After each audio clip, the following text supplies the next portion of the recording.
I'm Mason Mount. You're listening to the London is Blue podcast.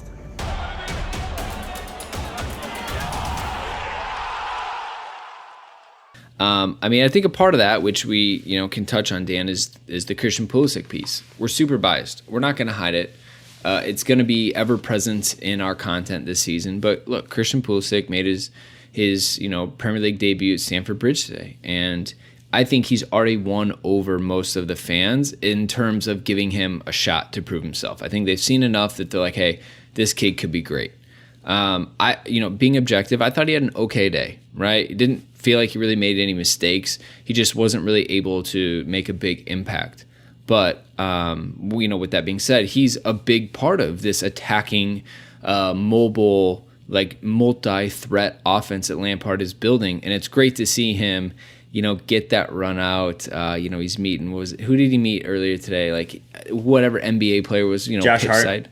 Yeah, Josh Hart. There you go, right? And who was mistaken for Ruben, which is kind of funny, outside the bridge. But look, Pulisic wasn't amazing today, but I don't think he hurt us, which I think, to be fair, is a good day out at this level. Well, no, I think you want a little more. I don't know if I would say that's, there was an opportunity to win this game very early on, and with a little bit more clinical nature in terms of our finishing, with a little bit more forward runs with some of our passes, better interchange play. Christian will be his hardest critic, and he will work to improve. It's the way that he has spoken about it. It's the way his father has spoken about him as a player. It's what we've seen from him as a U.S. soccer player as we watch for the men's team. But yeah, I don't think he'll be happy with the fact that he wasn't able to assist or contribute a goal in this match. And there should have been an opportunity to do so. What's really weird, Nick, is now we're so used to this very asymmetrical attacking thrust forward previously, because everything worked through the left on Hazard's side, and basically we did nothing on the right. The right was basically all defensive work, and occasionally Willian and Azpilicueta would get something going.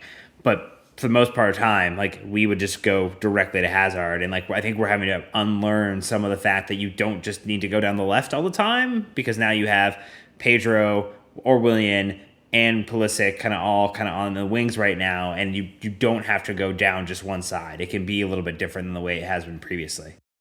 Yeah, we're not, the team is not playing through one side. There's attacks kind of coming from every which way, which is kind of what we thought would happen when Hazard left, right? When your kind of sole focus point, and if you're in opposition defense, goes away, it can be a huge relief that you don't have to play against Eden Hazard anymore.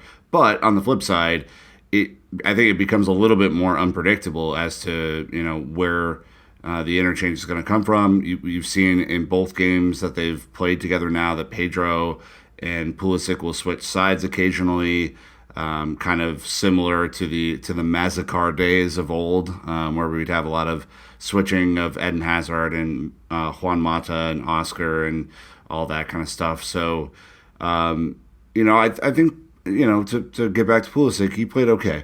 I think most people understand that he is legitimately one of the fastest players in the Premier League. He's absolutely ridiculous when it comes to speed. But the final third quality wasn't quite there. I will give him a lot of credit for tracking back, a lot. The 4-2-3-1, if that's what it is, depends on wingers willing to track back and help win the ball upfield, so that we keep the spacing between our midfield and defense, to be a more acceptable level. But yeah, I think overall it just wasn't the star of the show. I think Mason really kind of took that on today, and our hope is for him that he's not putting so much pressure on himself, Brandon, that he's not able to kind of see the forest of the trees. Yep, I think it'll be fine. He's so level-headed, and he's got good people around him.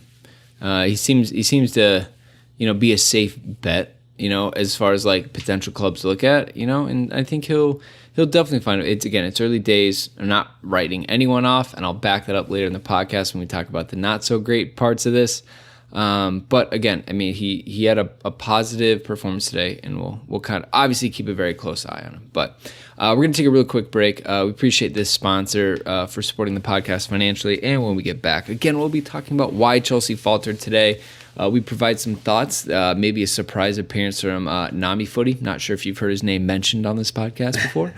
And then maybe some thoughts of, hey, what is working under Frank's reign? So a lot of positives to still come on this. So we'll be right back after this quick message.